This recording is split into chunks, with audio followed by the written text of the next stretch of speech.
Hi pa. Happy birthday sa'yo. Hindi. I-stand corrected. Happy blessed birthday sa'yo.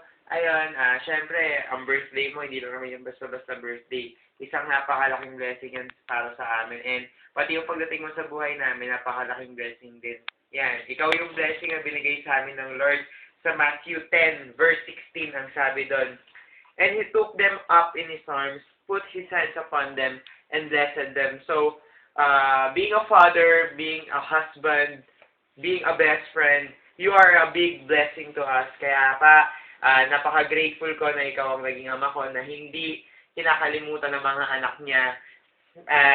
Hindi katulad ng ibang ama. Ayun, katulad nga nung sinabi rin ni Tito Ernie, nung Ernie, isa ka sa mga ama na kahit ilang taon nang lumipas is hindi nagpapalit, hindi nga malikot. Ayun, basta pa, lagi kayo mag-iingat dyan. Pasensya na kung napakaraming gastusin, tsaka minsan kung marami kaming demands, alam niyo naman, kailangan lang po. At lahat naman yan is ginagawa namin para po sa ikakabuti namin ni Chris. Tsaka pa, love na love po namin kayo. Lagi namin kayo pagpe-pray palalo. And ngayong 22 na kayo, yes, 22.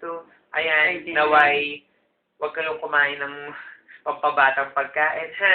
So, basta, work lang and don't stop believing in God.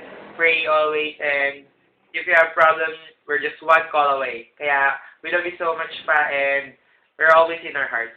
Happy birthday! Okay na. God bless. God bless po. Happy blessed birthday!